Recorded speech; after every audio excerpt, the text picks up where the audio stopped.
Isaiah said, I see something about it. Listen, Hear, O heavens, hear, O heaven, and give ear, O earth. For the Lord has spoken. for the Lord has spoken. I have nourished and brought up children, What happened? and they have rebelled against me. How y'all feel? Let me slow it down. This time is getting shorter and it's showing now. Better get your house in order when that trumpet sounds. Every song. Isaiah chapter 1, verse 1. Listen to the prophecy. The vision of Isaiah, the son of The Amos, son of Amos. which he saw concerning Judah and Jerusalem. He saw that concerning Judah and Israel. But Isaiah said, I see something about it. Listen, Hear, O heavens, hear, O heaven, and give ear, O earth. For the Lord has spoken. for the Lord has spoken. I have nourished and brought up children, What happened? and they have rebelled against me. How y'all feel? Let me slow it down. This time is getting shorter and it's showing now.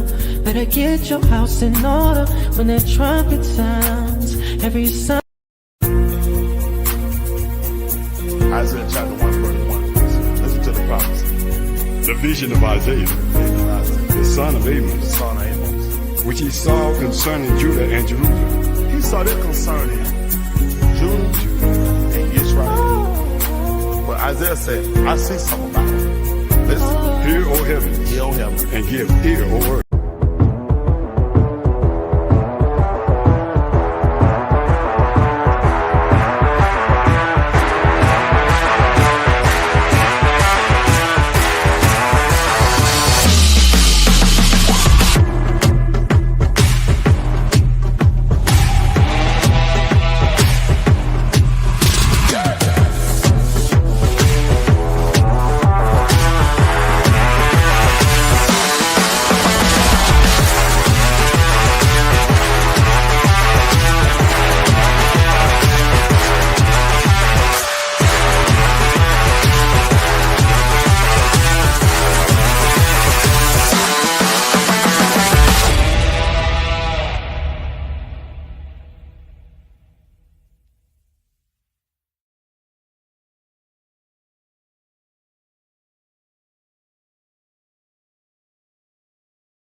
Hey, what's up, everybody? Welcome to our Tuesday night edition of the Walking This Way's Impact Voice podcast. Of course, I'm your host, Furman Jackson Jr. We're broadcasting out of the DFW, Dallas Fort Worth, Texas metropolitan area. Like I said, we live stream every Tuesday, every Wednesday, every Saturday here on all social media platforms. Our duty and our mission and our goal is to bring you great information, great content from extraordinary men and women who are doing extraordinary things.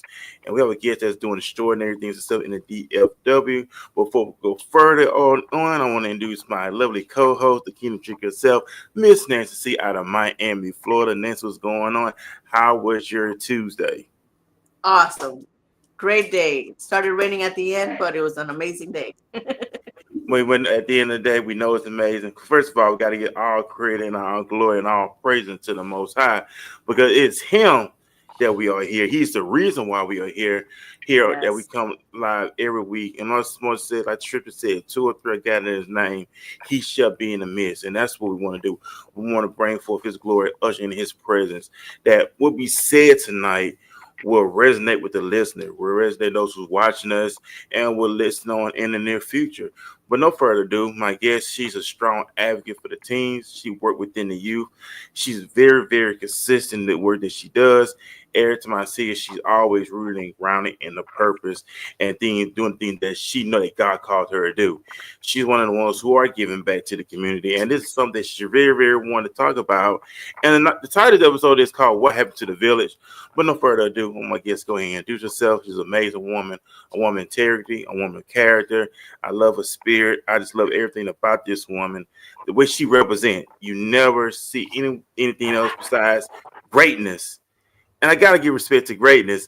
So, Miss Woods, welcome back to the Walking This Way's Impact Voice podcast. I know you're busy. I almost said the word busy, but you're productive, doing what you're doing, giving back to the teens, empowering them, because we know they are the leaders of tomorrow. But I know this is something that you really want to talk about today, that something that's been going on.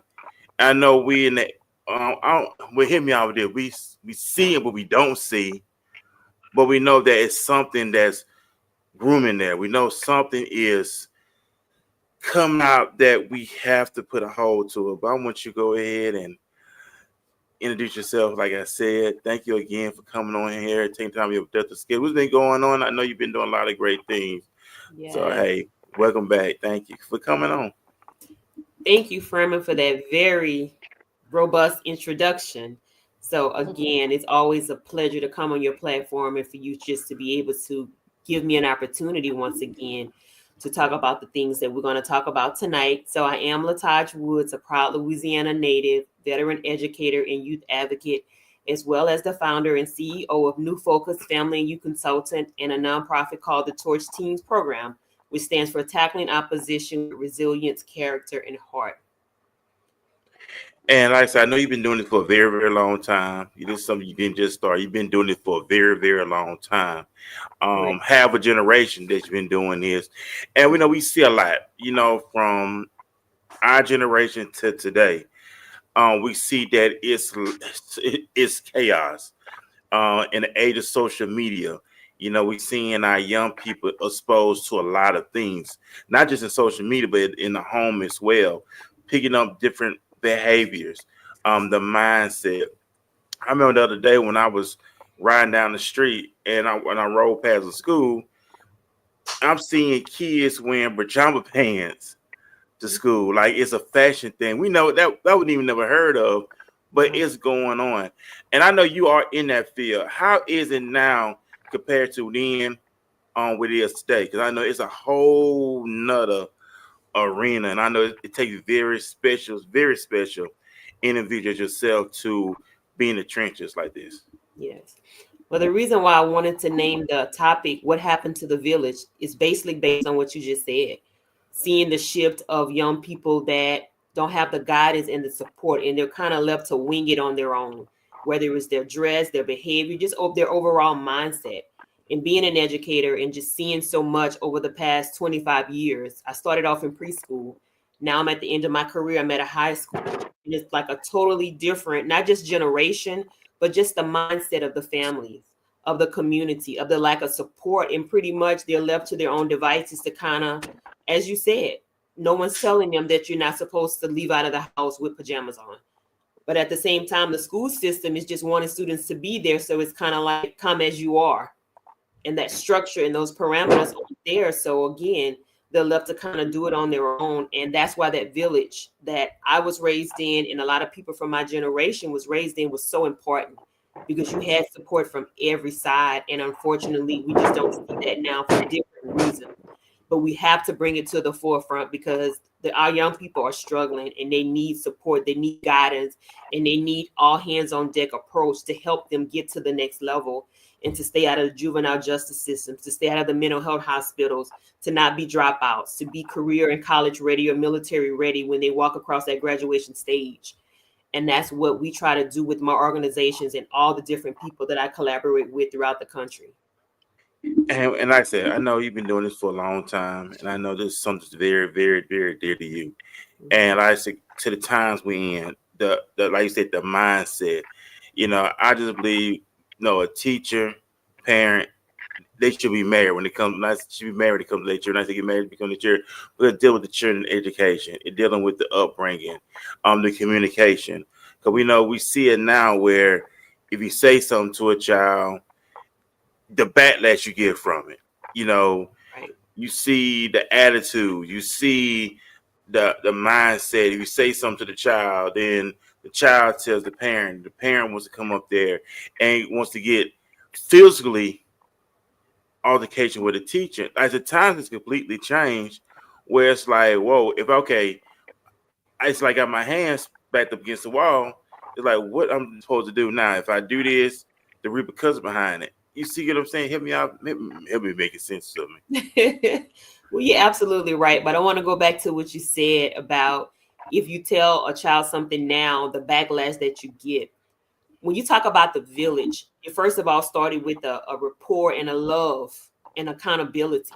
So in order to correct a child, when I was growing up, the people that corrected me, they had a rapport with my grandparents who raised me. They were a part of that extension. So they knew on behalf of my grandparents, if they saw me doing something, they could correct me. And my grandparents would stand up, not for me, but for them, because they were pretty much doing what my grandparents would do if they were there. Nowadays, I think building a rapport with children that's outside of the family is hard because people move away now. You know, we're here located in the Dallas-Fort Worth area.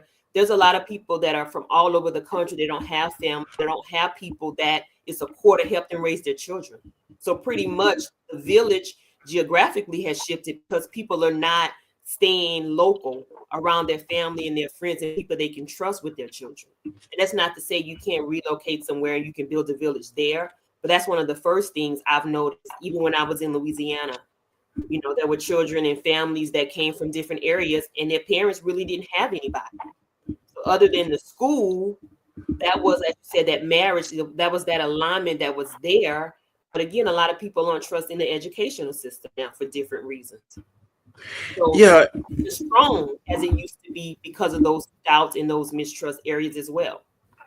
right. And I mean, communication is key, and we know communication takes a long way.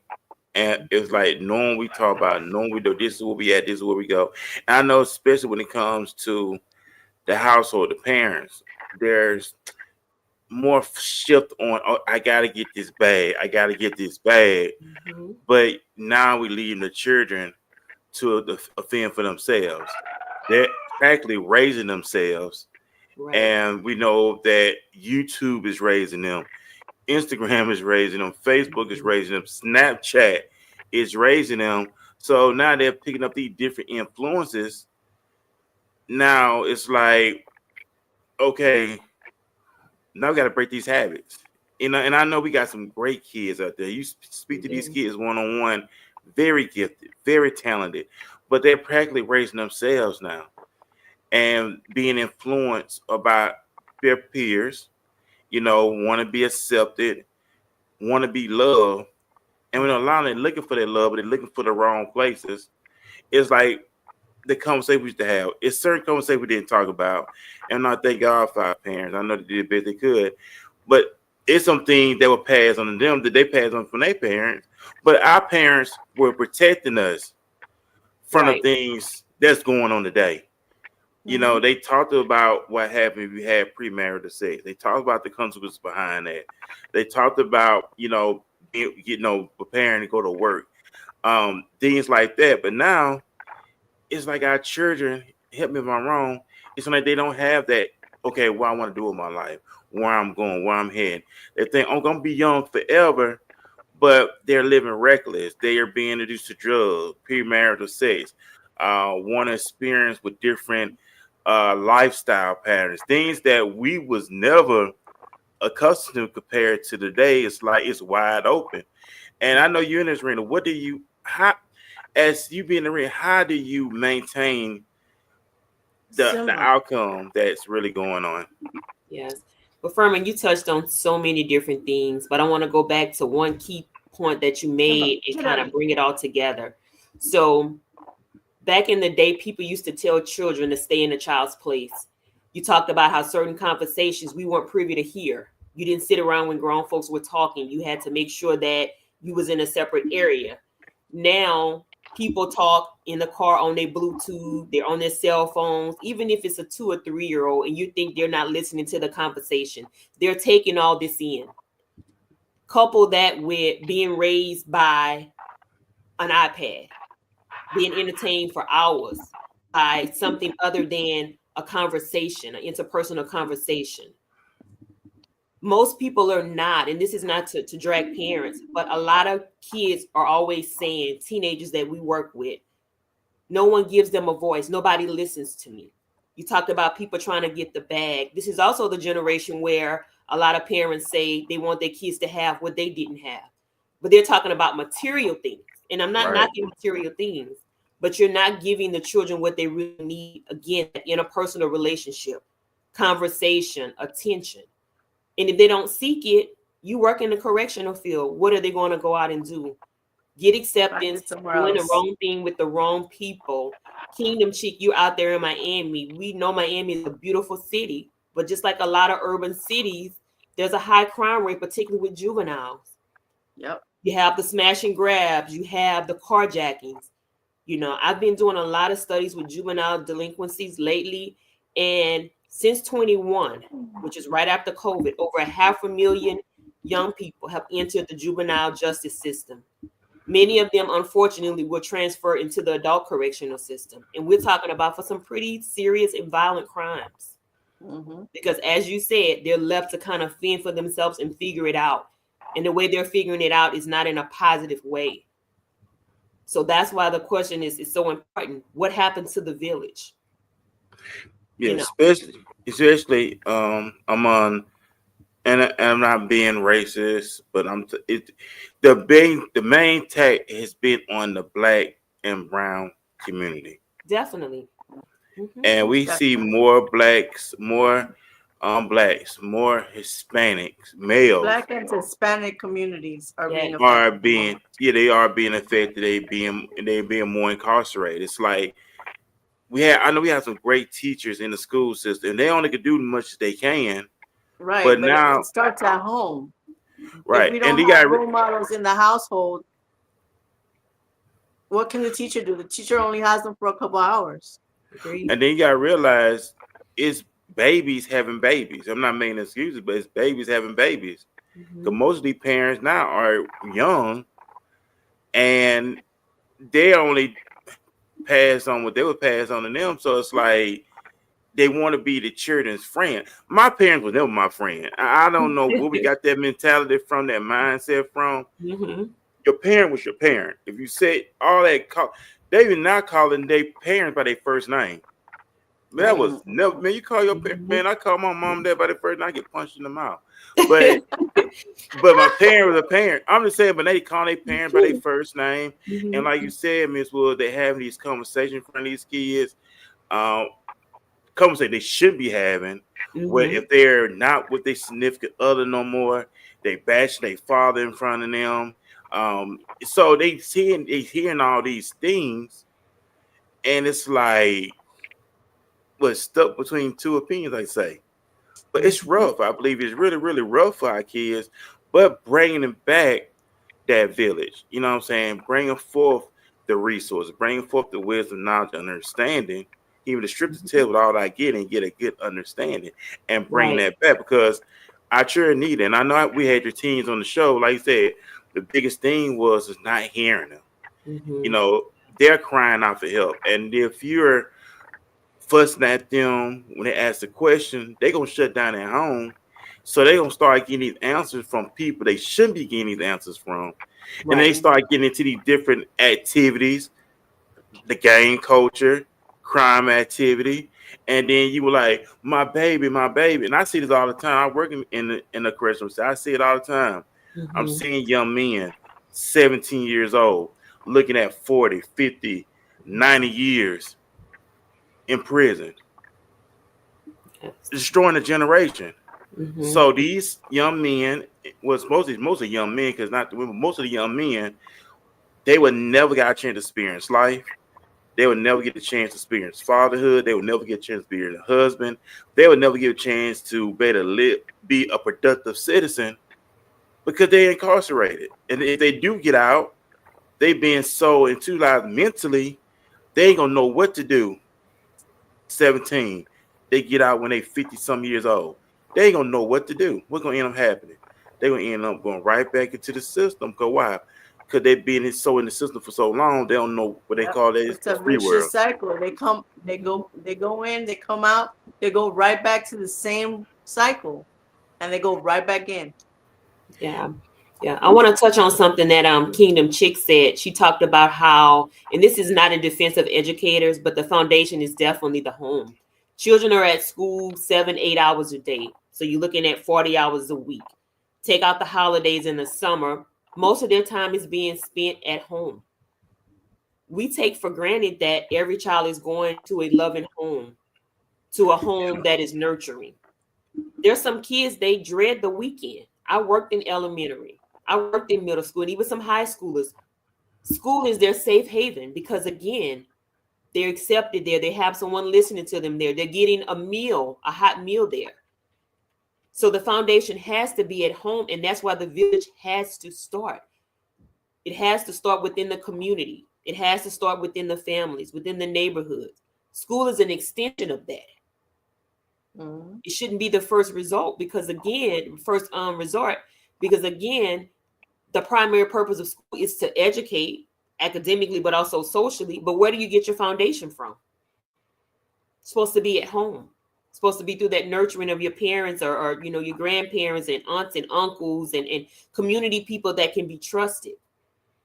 And Yeah. that's why the village is so fractured. And that's why we have what you're talking about, the mass incarceration of particularly young Black and brown men, and also just a cycle of not knowing their purpose. And I think Right. that's what it really stems from. But it also goes back to that foundation at home. Your parents are supposed to show you that and give you Right. opportunities to see who and what you are. Right. And like you said, school to them is safe haven. Compared to when they go home. Not just that, a lot of them are being opened up to all type of different sexual activities. You know what I'm saying? You'd be amazed how a lot of these children are being touched sexually by a friend of the family, a family member. So they being exposed to these different things where they scared to go home. I remember I worked for a program back home on hometown Mobile, Alabama, and it was this program called The Bridge. It was a program for kids that were on drugs, things like that. They go to the program, get themselves cleaned up. But a lot of them kids, Miss Wood, let me tell you, a lot of them kids did not want to go home. They did not want to go back to their environment. They're in an environment, okay, I'm far away from everybody. I'm getting hot meals. I can take me a hot shower, and I could be able to, talk to different counselors. But a lot of them didn't want to go back home. Right. Because they know what happened. Man, if I remember years ago, it was a young man years ago, and he went right back, and this happened in Pensacola, Florida, where they had this young man set him on fire, and he died. And it was over. It was over. They was gambling, or it was something. But anyway, this young man, took this man to Pensacola and set this young man on fire. And he didn't want to go back home because he knew what was going to happen. A lot of people I don't want to go back. I know I go back, I'm not going to make it. Yeah. It's the trauma that a lot of them come from. And also there's no structure. At least when they were in this program, they knew what to expect day by day. They knew what they were getting. Going back home and there's so much uncertainty. It's like, what am I going to go home to? Right. Yeah, and because that's why the village is missing, because it's not a safe haven. It's not a place that children feel secure and they can thrive and survive in. Yeah, and we know that home supposed to be a safe place. Home's supposed to be healthy. And I've seen this all the time too. And I know we in the society, I know we have to work. No, don't get me wrong. I know we have to work, but we allow work to overshadow raising our children, raising our babies. Like I said, we think it's all about the material things, but it's not. It's all about training them up. Even the Bible said, train up a child in the way they should go. So you have to teach this child, you have to prepare the child for life. But how can we prepare the child for life when we're constantly working 8 hours, 12 hours? Some are doing 16 hours every day, say, quote unquote, making ends meet. So you have the father gone, you have the mother gone. Who's raising these children now? Yeah. And think about what it means to train. You don't just train. If you're training, if a person is training, they're not doing it one time. It's repetitive. It's a cycle. And I think that's one of the things when we listen to young people. With our Torch Team program, we have a really great thing we do every 2 weeks called 3T. It's called Torch Team Tuesday. And it's just a 30-minute check-in when we get on Zoom, and it's a virtual thing. And we just give them that voice to talk. And a lot of times that's what they talk about, the inconsistency with adults in their life. And this is my thing as an educator and as an adult. I let young people say what they have to say. I don't say, well, no, it's disrespectful, or you shouldn't say that about adults, because I know as adults, we're not perfect. And when we were growing up, we didn't feel like we had that voice. If an adult told us the sky was green, we would say, yes, ma'am, yes, sir, because we knew we could not disagree with them. This is not a generation where they're going to sit back and not be able to have a voice, because number one, they're exposed to so much. So they have opinions about things, again, at 3 and 4 years old, you know, that we wouldn't have imagined being able to say things about that young or even older. So what this generation is really good at, and I appreciate it, is once you give them a voice, they're going to tell you how they feel. It's up to the adults to listen and take heed of that. And again, that's about building relationships. No one wants to give them an opportunity to speak. And I thank you again for it, because as you mentioned earlier, you have provided a platform for my teens on several different occasions, going all the way back to our Torch Teen of the Year, our scholarship recipient, Shelby, who is doing great things now. She's on her way to medical school next year. She's a junior in college right now, you know, young lady out of Louisiana, my home state, single mom. She was 2 years old when Katrina happened. They had to evacuate the New Orleans area, and she wants to be a rural doctor. She wants to help save lives. But this is a young lady that struggled, coming from a single parent home. Dad never really in her life, but she had a village. And the reason why she won that scholarship, because she talked about her grandparents and their influence on her. That's what they need. They need the outlet to be able to express themselves. And once you give it to them, they're going to do it. But we have to listen and move forward with that. And a lot of times as adults, we don't know how to move forward with it. We don't. Because we want to hoop and holler and fuss at them. And like I said, they have questions. You know, if they dealing with, especially when it comes to their sexuality, you know, if they telling they feel a certain way, or they're attracted to the same sex, we quit to holler at them. Ooh, hoop and holler at them. I'm not saying we justify it, but we have to sit down and say, okay, where is this coming from? It ain't just, okay, I just thought about it. Something happened along the way. Mm-hmm. But we so want to hoop and holler at them and do all this stuff, but we're not talking to them. And they'll shut down when it happens. You know, they don't want communication that way, because it's not true communication, you know. Yeah, because I remember you asked the question, like I said, it was always yes, ma'am, no, ma'am, yes, sir, no, sir. But really breaking things down, just like drugs. When they ask you to say no to drugs. Why? Because I told you so. But never broke down the meaning. Okay, if you take drugs, this is what happened to you if you take drugs. So they going, so now they're curious. I'm just using that analogy. Now they're curious, like, okay, why they say not to do drugs for? So what they gonna do? They're gonna attempt to try it, because they never really broke down and say, oh, I see why you say not to do drugs, and break it down X, Y, and Z. But we're not sitting down and explaining things to them. Eventually they're gonna try it. Yeah. And they may try it and enjoy it, and then they feel like, well, this feels good. It makes me feel good, not knowing the side effects and the possible things that could happen to get them addicted, or the gateway drugs such as marijuana that could lead to something else. Right. And then we had a conversation too about this.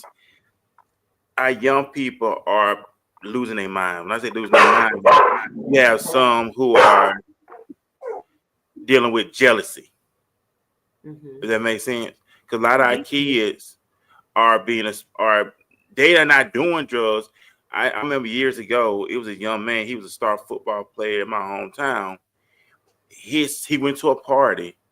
Somebody did something to his drink, whatever. Mm-hmm. And this young man lost his mind and never gained it back. Definitely. And this young man was in and out of jail. That's another thing too. A lot of them are dealing with ones who are jealous. Mm-hmm. So it's like, can I trust these people, especially my peers? And they do evil stuff. We forget about that too. What you want to say about that, Ms. Woods? A lot of these children are dealing with people who are jealous, especially doing good in school, making good grades. Mm-hmm. They're running with people who may not see them that way and jealous of them.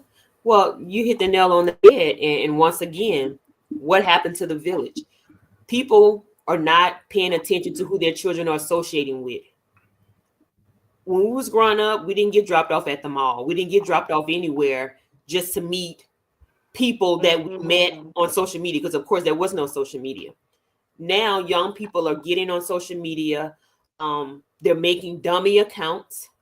So their parents may follow them on what they think is their social media account, but they have 2 and 3 other accounts. And they're meeting up with people, they're going places, connecting with individuals that they family have no idea of who these people are. And when that happens, we see it all the time just on social media every day. Young people that are missing. A lot of them are runaways. Thank God a lot of them are found after a couple of days, but they went missing there somewhere across town with somebody their parents never even met, because young people are not feeling like they can bring people around their family, or the parents are just not wanting to be aware of who you're talking to on social media, who you're talking to on the phone, who you're going to meet at the mall. Right. Yeah, yeah. You know, you need to kind of know those things, particularly with your minor child or children. Yeah. Yeah, because they are exposed to a lot, especially our young girls. Most of our young girls, they're not doing violent crimes. Most of our young girls are getting exposed with their sexuality. Promiscuity, You know, yes. Trafficking. and yeah, that you see it a lot here in Texas. Every time you look in your phone, it's a notification going of a child being abducted. That sex trafficking that's going on. You see that all the time here in Texas. You always get these notifications. But a lot of these young girls are being exposed. These young girls looking like these underage girls looking like they could be in their 20s, right? And being exposed, and they getting with these older men. And these older men are doing things to these young girls, tricking them, pimping them, getting them turned on to drugs too. So now these young ladies' lives are getting messed up now. And they become in and out of jail, or angry, bitter. Now they mad at the particular man because this man done this to me. So I see all men as evil, and I see all men as bad. Why? Because this joker, this evil individual, expose her to things that she should never got exposed to. Definitely. One of our initiatives with the Torch Team program is responsible social media usage. So we not only roll that out to the teens, but also to parents, to guardians, to educators. Because like I said, these young people are smart when it comes to this technology. You may think that you have access to their social media, but they know how to come up with different accounts. They know how to block certain things on their screens. I mean, I'm an educator and we see it all the time. You know, young people break through the district's the firewall and do things on technology devices they shouldn't do. And I'm talking about 13 and 14-year-olds doing things that trained IT specialists they have to, kind of maneuver through, because that's just how this generation is. They're technology savvy, and a lot of times it leads to them doing negative things that can have some deadly consequences. Yeah, because I know here in Texas, not too long ago, a couple of weeks ago, it was something happened in the school system. That's another thing too, Ms. Woods, is you having teachers having sexual relationships with students. That was never even heard of. No. Yeah. And that's why the village is such a shaky thing, because who do you trust? It has to be a trusted village. I'm by no means saying just you want everybody working with your children. You want everybody mentoring your child or children. And those things, as an educator, it puts a stain on a very noble profession. I come from a background of educators. And when I was growing up, they were the pillar of the community. But as in any profession, you have a couple of bad actors that make it really unfortunate for everybody else. And the things such as dropping kids off after practice and things like that, most school districts don't allow that. You can, as an educator, as a coach, I coached cheerleading for years. We would take the girls to games. We would do different things like that. You can't do those things now because it's such a liability. It is. On inappropriate things with students they shouldn't do. And that, again, puts a stain on the village, because the village is supposed to be trusted and come together and want to make the children whole, not hurt them. Right. And we know we got some pedophiles out there. We got some weirdos. We got some creepy people out there in this world. And they prey on the weak. they single out, especially coming from a single parent household. They singing them because they feel like, okay, they don't know a lot, they don't know what's going on, especially if the mother is raising them by herself, and she's so occupied with work. She's entrusting these people with her children, and find out that this person they trust are doing terrible things to these kids behind closed doors. You find out that this person you entrusted is having a sexual relationship with your underage daughter. It's like, oh no. look, and it's just real, and it's Oh real. no! And again, and shout out to all the single moms out there, because that's a hard thing. They have to work. They have to do what they need to provide. And again, you can't trust everybody with your child or your children. So they're kind of caught in a hard situation of wanting to provide for their family, needing to provide, and then of course needing that support there to help with their child or children. But who can you trust when you have people, unfortunately, that will take advantage of a situation like that, of a vulnerable child? I was watching something a few weeks ago, and it was this was actually a 2-parent situation, but there was this gentleman talking about this coach, this assistant basketball coach, bought his daughter and a couple of girls on the team a cell phone. So he pretty much was grooming them. And of course, it became a big thing, and the person got fired. But thank God for a dad like that. And the young girl was, I don't know, she was like in high school, maybe 15, 16. But think about another young lady that wouldn't have been forthcoming saying the coach brought that. And I think he might have told him not to do it. I forgot how it went. But the dad went up to the school and he made a big thing about it. And it lets you know that's Shout the out first to the dad, and to those fathers. I would hope so. Of course, yeah. So what do you think he was buying him these cell phones for? So he can have access to them. Yeah, probably. I know more like FaceTiming. You know, everybody FaceTime a lot. So when they FaceTime and they sit in all these these live chats where they ain't got no clothes on, doing all this wicked stuff. So that ain't the first time they got did. That's something he been doing and he got caught. But it is. And then, like I said, especially when we got children who play video games online. They think they talking to a child. Fine, they talking to an adult. Yes. Yeah. We And have lure to them train in. our young people on responsibly using social media, not putting all your information out there. Where you live, what school you go to, your neighborhood, like they don't think anything of it. But they're literally giving all of their info to, as you said, a pedophile that will eventually. And another thing they do is they look and see how much time young people spend on social media. So if you're spending a lot of time on social media or a lot of time gaming, it lets them know 2 things. Number one, that's your life. A big part of what you do is social media and gaming. Number 2, you don't have a lot of interpersonal relationships. So now they know they can kind of reel you in and groom you based off of that. Yep. And that's how they kind of start grooming young people. Those that spend a lot of time not having real-time relationships, but spending time on social media playing games. And it starts out innocently. And you're right. And then that whole time, like you mentioned earlier, they're grooming them. It's not, okay, I'm gonna grab you right now. It takes time for them to groom them, build a trust, and then bring them in. And another thing too, this came to mind too.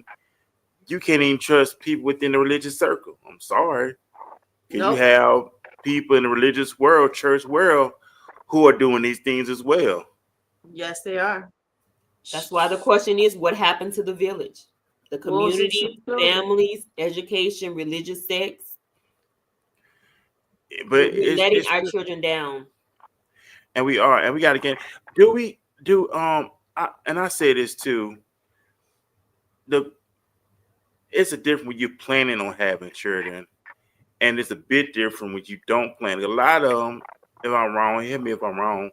A lot of them go in, have these sexual relationships. They don't expect to, okay, I'm gonna have a baby. They just get caught up. A baby just came out of it. So it's like, what did they do now? If that makes sense, hit me out, maybe, because I know you got people planning to have children, But you got some who they just got caught up in a moment. A baby came out of it, but they're babies themselves. Yep. Okay. Well, we do, but I definitely, like I said, I've worked with a lot of different families from different backgrounds. There are a lot of young parents that are amazing parents, and there's a lot of older parents that are not as amazing as some of the younger parents. So it all depends on the situation. By no means being a single parent or being a young teenage parent is, a life sentence of destruction, or your children are not going to make it. It's all about, again, what you do to set that foundation for your child or children.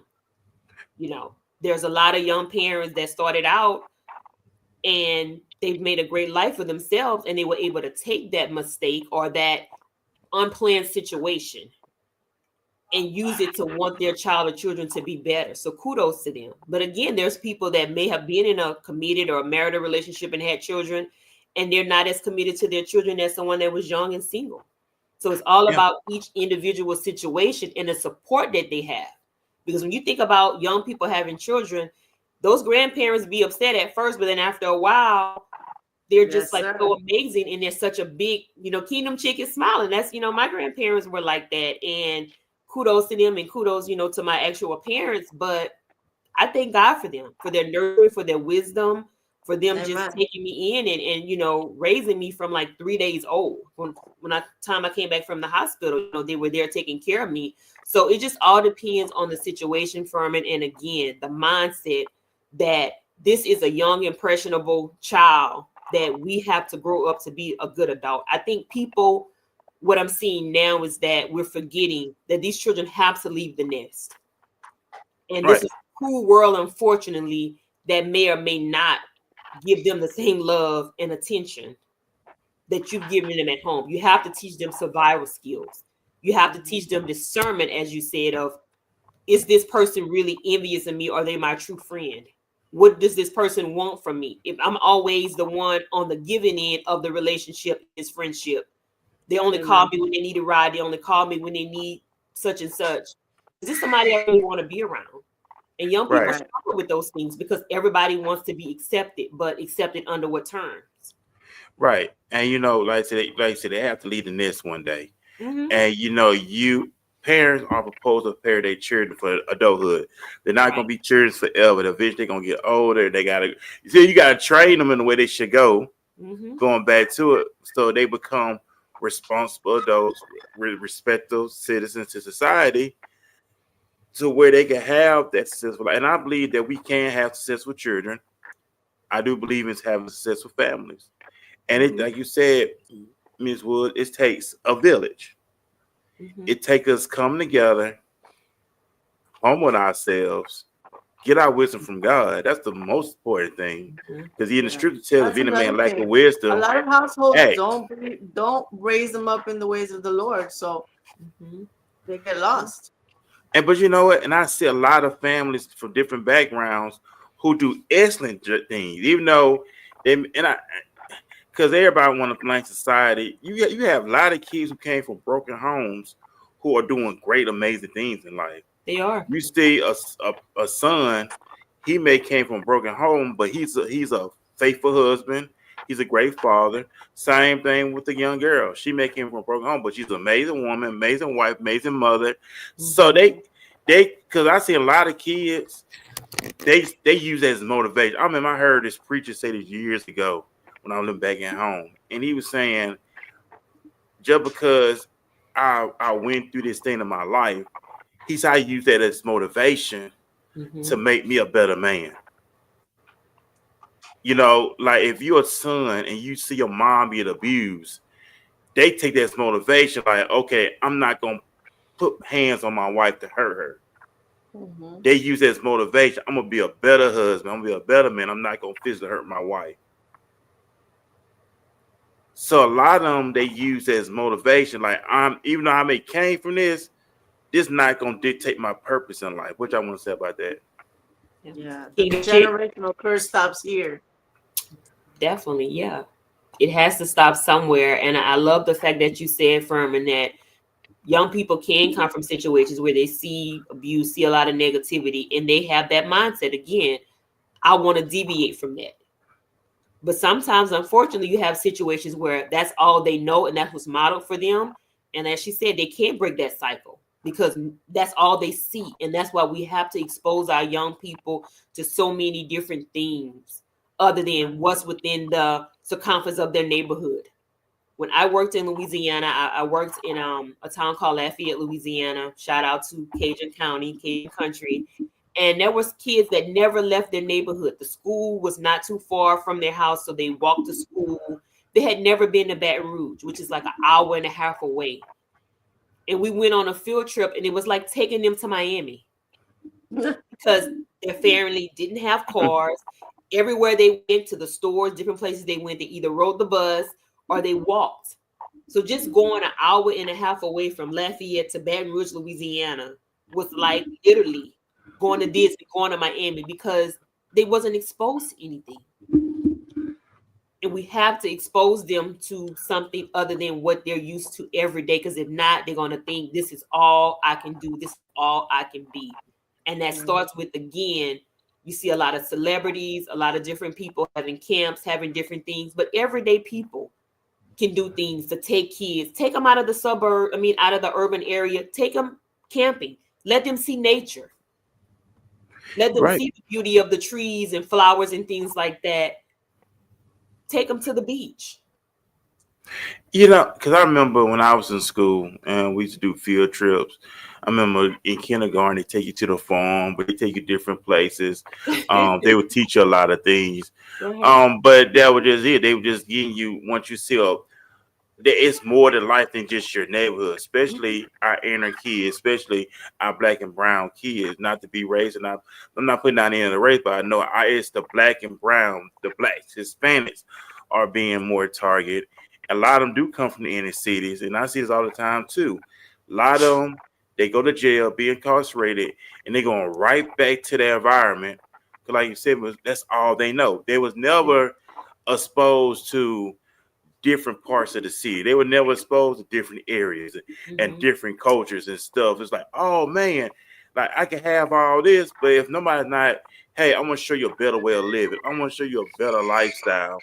And I know that's where mentoring come into play at. And showing them different things, coaching them up. It's like, oh wow, I didn't know all this happened. I didn't know all this was going on.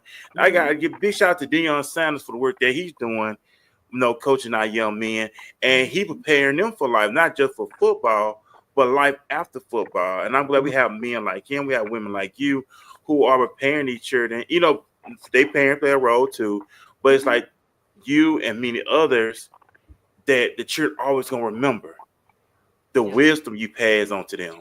They always gonna acknowledge you, that you know what, Miss Wood was always there for me. Miss Wood showed me this. She taught me this. And they said, oh man, Miss Wood was she was a mother figure to me.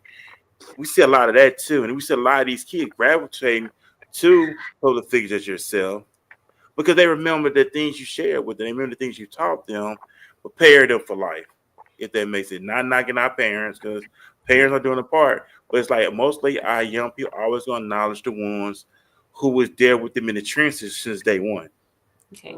So it's interesting that you're saying that, Furman, because I was going to mention this at some point in the show. So on this past Sunday, we did a meetup with our torch team. So our torch team for next year, he's our only senior.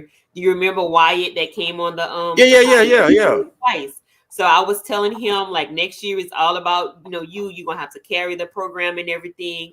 And I said, you're going to get a chance to do a lot of podcasts. And guess what's the first podcast he asked me about coming on? Furman's. And he remembered your name. He said, Mr. Furman. So even with you, Furman, you are part of the village of the Torch Team program of New Focus.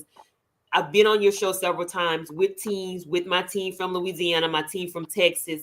But most importantly, when these teams come on, you left an impression on them, because I told them a big part of growing and being able to make it in this world is using those interpersonal skills. And your podcast and your interviewing and them having a chance to be questioned and interviewed by you. Mm-hmm.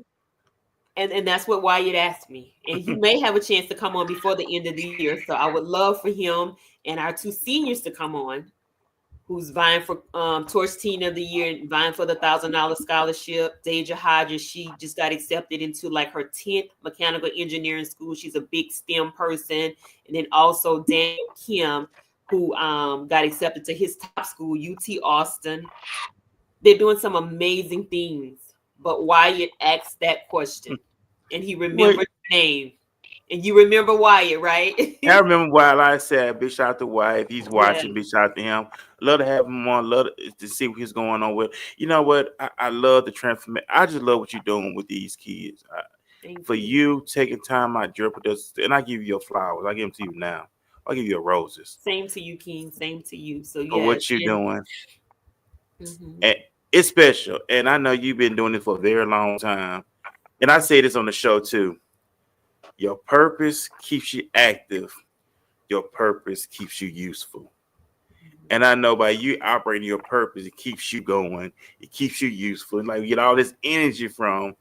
Look, I don't know about how much energy. I made 48 last month, and I'm feeling some of it because it's cold now, and I'm like, oh, but no, it's you're absolutely right.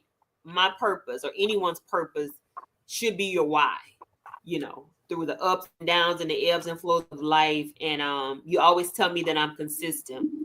And to me, that is such a big thing because going back again to young people in the village, it has to be people that's consistent.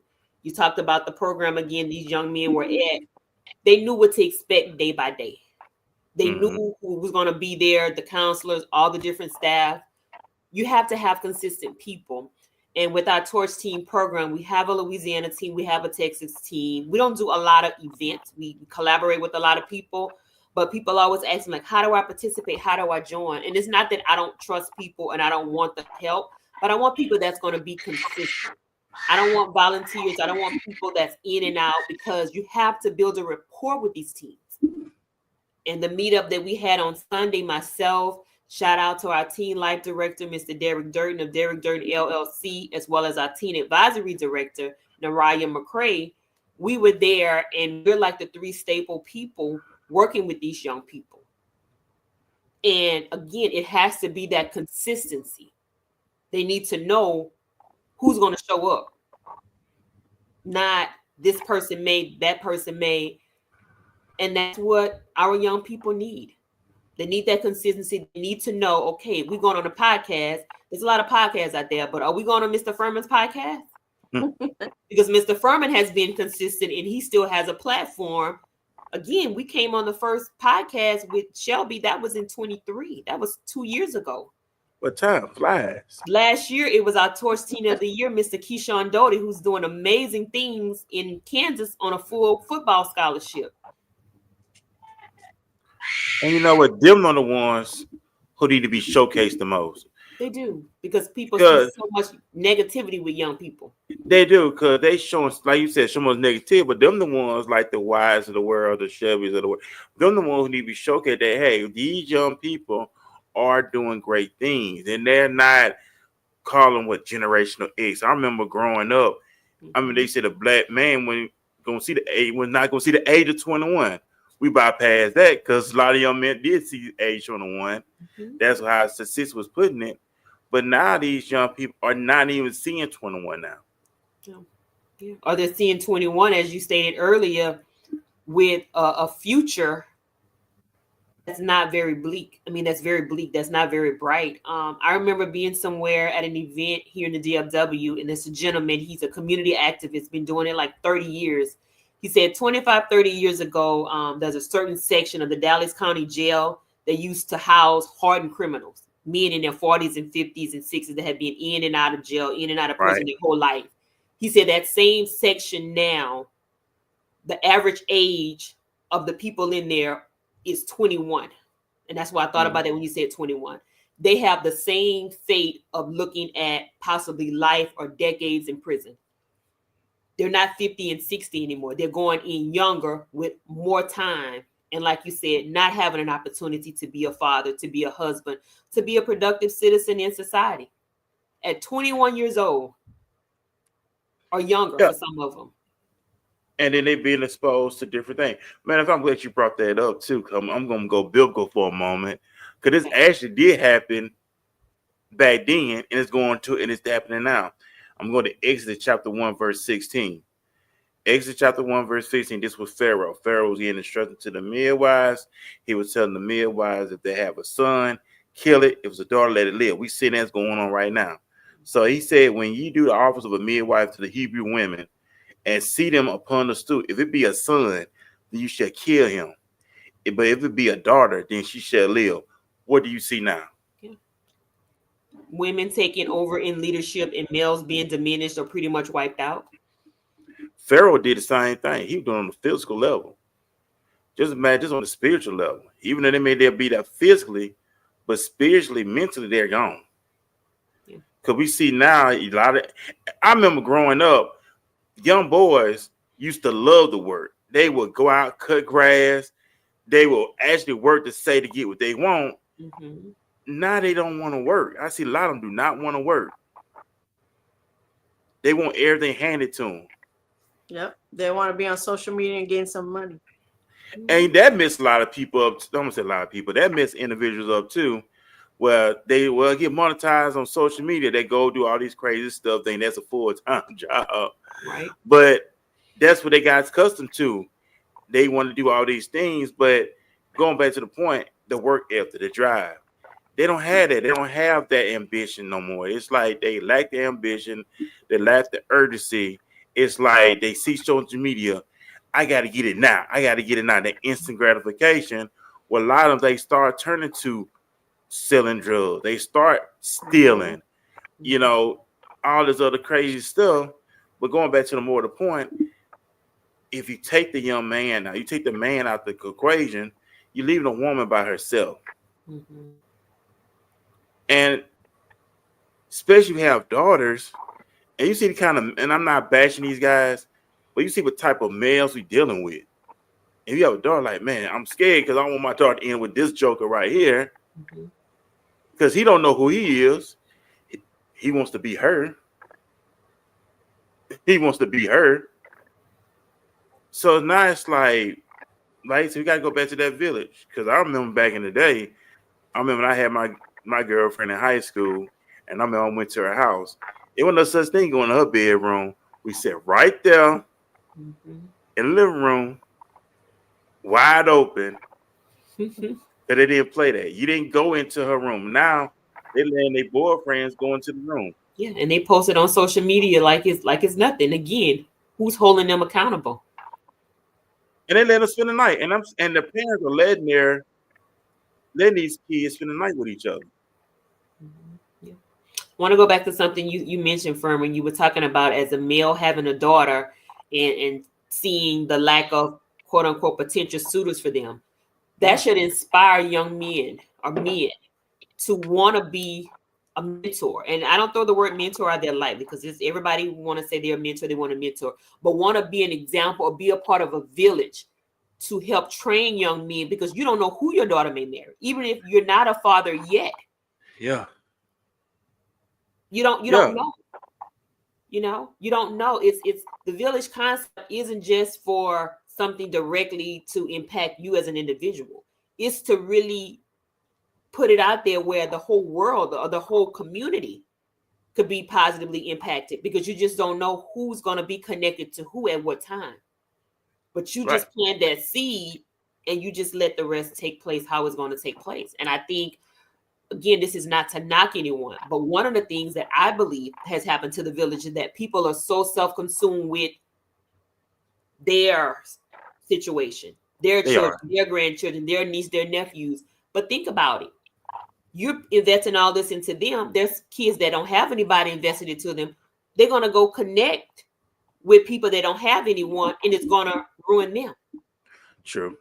So you have to be concerned with other people outside of just your immediate circle, because we don't live in a bubble to where what we do or what other people do doesn't impact us. Right. You know what?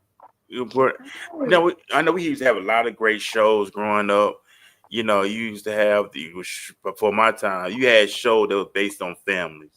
Yeah. You know, you had Family Matters. You had Good Times. Oh, wait, for my time, I used to watch replays of Good Times. I loved the episodes when James was on Good Times. Mm-hmm. But That's how it should be in the family. The family come together. If you look at the role of like James Evans, for example, he went to work. He took care of his family. He loved his wife. He didn't beat Florida. He didn't cheat on Florida. He didn't do none of that stuff. But he was faithful and loyal to his wife. And that's kind of stuff they don't want to showcase no more. No. All they want to show is the man cheating, doing this stuff. So that bed is on their mind, like, okay, all men cheat, all men are dogs, Yeah. and it goes on. So we have to, like you said, we have to change the narrative now. Mm-hmm.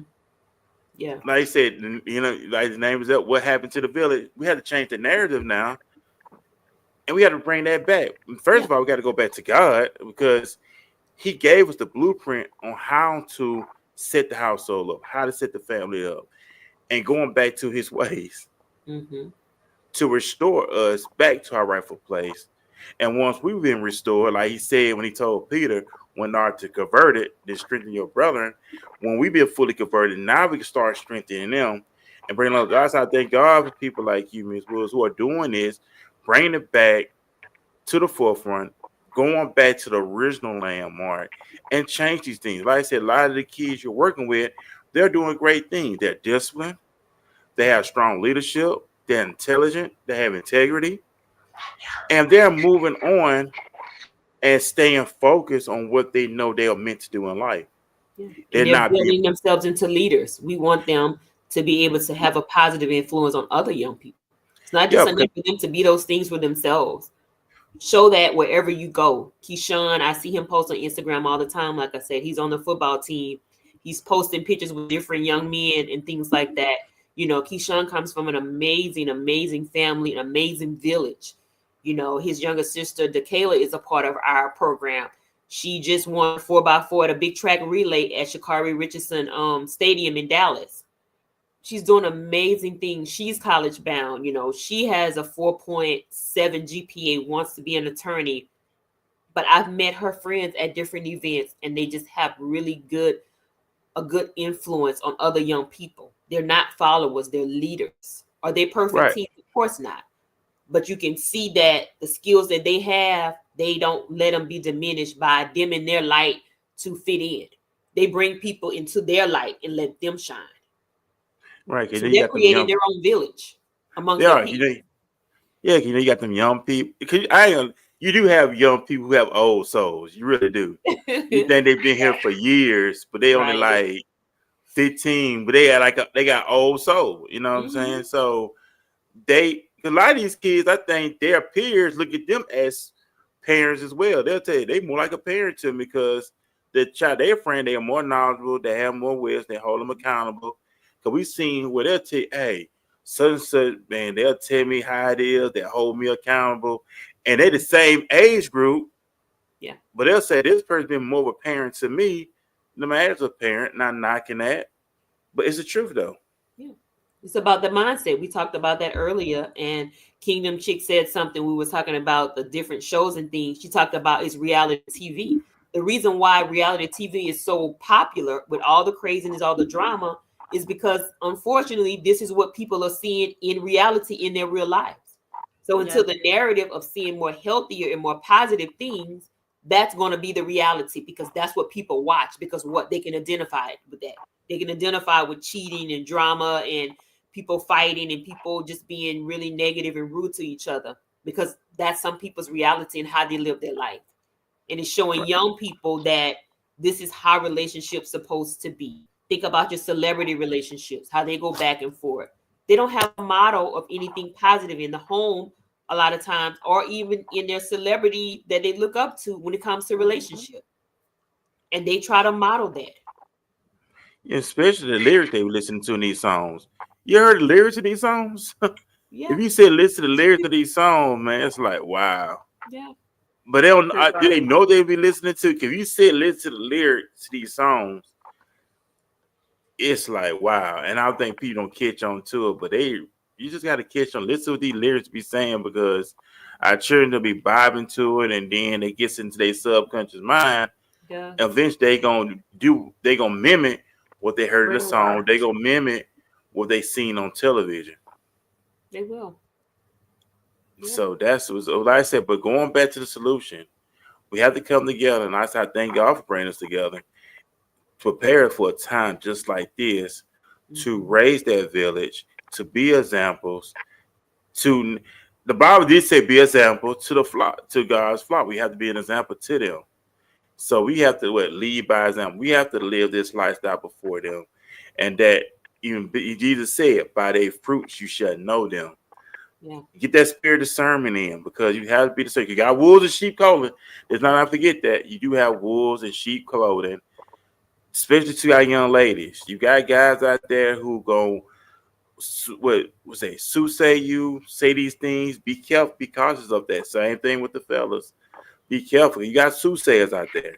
They know how to talk. They make it seem realistic. They'll sell you $1 million dream, and before you know it, it becomes a nightmare if you're not careful. In a multitude of counseling, there's safety. The Bible speaks about that. Wise counsel. Get wise counsel. That's another thing too. Kicking against wise counsel. It's like some people, when you get on wise counseling, the mind, like you said, the mindset earlier, they feel like you holding them back, you putting them down, but you belittling them. They take it the wrong way. It's the mindset, but they'll gravitate to the one who don't care about them at all. Tell them what they want to hear instead of telling them what they need to hear. Yeah, and it goes to that foundation also. You know, you don't get to accept wise counsel like this. It has to be something that's gradually built up into you, so that you're automatically able to sense what this doesn't sound right. But if you've never had anybody to tell you right from wrong, anything somebody tell you, and it may look like it's right or feel like it's right, that's how you're gonna move. And we show you how words are so powerful. We go back to the beginning of time in Genesis with the serpent. The serpent twists what God gave Adam and Eve. You see how words are so powerful if you're not careful, and how words can entice you if you're not careful and suck you right in. Words are powerful. They are powerful. He didn't force. It was no force. It was no physically force. It was mental. He spoke. He twisted what God said to them, and ended up falling right in that trap. Yep. Definitely. And that's happened today too, because you're not careful. Them words. Somebody need to hear this tonight too. Them words get you caught up. They can. If you're not careful. Ladies, be careful of that guy. He'll say anything to get you in bed. He'll use some words. He'll twist those words up. He'll make it sound a salesman. You know I love you. You know I'm here for you. You know you're the best that ever happened to me. And if you're not careful, you'll fall for that, and he'll set you up a trap. Same thing with the fellas. Be careful. Words. They get you in your emotions. Yeah. So that way, gotta be careful not to make decisions. Yeah, that vulnerable state. Trigger the enemy, and he still does it to this day if we're not careful. Definitely. But like I said, but we had a great time. I know I'm respectful of everybody's time. It is after 8:00, and big shout out to the 42 viewers that's watching this as well tonight. Also, so but I know we're at the parts. So Ms. Wood, go ahead and plug in all your information, social media. How can people get in contact with you? Do you have any upcoming events coming up for the? I know we are the second month of 2025. I know the springtime coming up, summer coming up, graduation coming up. So do you have any upcoming programs coming with the Torch Teens? We do actually. We're going to be doing a mental health conference in Louisiana for parents. So it kind of ties into the whole village. Shout out to my childhood friend, and she's also a counselor, Sonia Antoine, Positively Affirmed. We're going to be collaborating with her in April. But for right now, here in the DFW, like I said, we're just focusing on building our teens up through 3T, giving them that platform for them to speak on. In May, we're going to be participating in a mental health event in DeSoto with Miss Janice Miller in honor of her daughter, Arlena Miller. And that's with the new initiative that I'm rolling out with College Students Matter. So I'll definitely get you to plug some things in on that. But to follow me on social media, you can follow me here through my personal page, Lontage Woods, Lontage Woods. You see it there. Also, our Torch Team page, Torch Team Program Texas, and also New Focus Family and Youth Consultant. And then we have our website, www.torchteenprogram.org. And our signature platform initiative is mental health. So if you want to donate, whether it's $1, $5, $100, whatever it is, all of the proceeds go to helping our young people with our initiatives that promote healthy and safe mental health for them. So, like I said, I call you Miss Consistent for a reason because you're very, very consistent in all that you do. You don't skip a beat. You don't take no days off. You don't take no season off. You just, I try, but but you just, it's a I know, calling. but I know, and you just keep going and going and going. And I applaud you for that and keep up the great work, which I know you are anyway. So I love it when you're on here. I love your integrity, your pureness. You know, all the time. I just respect how you doing things, and it's truly a blessing and an honor. And I know what was said tonight touch somebody, resonate with somebody, and challenge somebody. Say, you know what? Let me step my game up, and that's what we want to do on the show. Step your game up. I have to step my game up, and it's not just a one-time thing. This is an ongoing thing. This is something you have to maintain on a regular basis, consistent basis. And that's another thing too. When you are consistent, people respect you more when you're consistent. So we got the Kingdom Chick yourself. So Nancy, go ahead and plug in your information, all of the good stuff. Then you're gonna lead us that after that. Turn over to Miss Woods. You have any final remarks after you get done, Nancy. Then turn back over to Miss Woods with final remarks, all the good stuff, and then we're gonna depart. And I know we'll be back here tomorrow night with another episode. So Nancy, go ahead and plug in all your information. Facebook, you can find me on Instagram, and you can find me on TikTok again. That's Kingdom Chick Nancy. And also, I'm ready to turn back over to Miss Woods. Any final remarks, any words of advice, any sounds of wisdom you want to leave with us? First of all, I want to say, Kingdom Chick, I'm definitely going to connect with you because we have the Torch Team program here in Texas. We're rolling it out in Louisiana, but Florida is also one of our states. So I may need to connect with you, and we can try to make something happen in Miami in the near future. So look for me to reach out to you for that. But once again, Furman, I just want to thank you on behalf of New Focus, on behalf of Torch Team program, our teens, their families, for always just providing a platform. Anytime I reach out to you, you give me a date that I can come on and just talk to you about things that I know your audience can relate to, and that you have a lot of insight in, with your awesome co-host here. And just keep those conversations in the forefront of people's mind.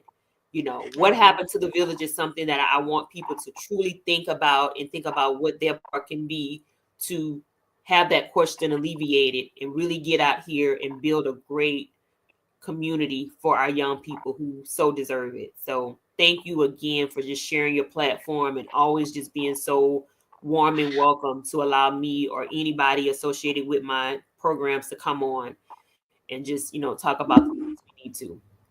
You know, it's a blessing, and I just thank God for it. And I thank God for what He's doing in the DFW, not just in DFW, but all surrounding areas, and what He's doing, and most importantly, letting His will be done. You know, my prayer now is, Father, I want my character to be more like God, and I want to be a representative. That's my prayer all the time. Now, I want to be more like Him. And when people see me, I want them to see Him, not see me, because the Bible says when they'll glorify Him by the works that you're doing, was they're gonna glorify Him, because they gonna glorify the good works that you're doing, because they know that's God's sin that you're doing. So we want Him to be glorified in all that He doing. When He be lifted up, He'll draw all men unto Him. But let's win this back, ladies and gentlemen. Let's get a vision. Let's get a goal. Let's restore. Let's go back to the kingdom. Our families should reflect the kingdom. Our educational system should reflect the kingdom. We're going to take this thing back. We are taking it back. The kingdom of heaven suffered violence, and the violence taken by force. We're going to take it back. Because think about it. When God created us, He gave us dominion. He gave us dominion in the earth, right? Rule, governing the earth. Let's get back to that. Let's get back to that village. Let's get back to raising our babies. Let's get back to restoring the home. Let's get back helping our teachers out when it comes to helping our babies get an education, because our teachers are raising our kids when they're not really teaching them. They're teaching them about life stuff When the parent has to come in, let the parent teach them about life stuff, let the teacher teach about educational stuff, let it go hand in hand. Let's get a vision. That's the word I'm getting in my spirit right now. Get a vision and visualize what you want. And visualize how you want to do things. And visualize how you want your family to be. And visualize how you want your marriage to be. And visualize how you want your home to be. We are created beings. Death and life is in the power of the tongue. And there you eat the fruit thereof. As a man thinketh, so is he. So it shall be. Utilize what God gave you tonight, ladies and gentlemen. Utilize it. Go back to the source. Repentance. God is sorry. Turn away from our evil ways. He gonna heal our land. We just gotta be obedient and repent and say, "No, what, God, I repent. If this stuff I did in my ignorance, the stuff I did in my food, it was wrong." That's why I made a post. You gotta apologize to yourself. You say, "You know what, self? I let you down too long. I want to make it up to you." Because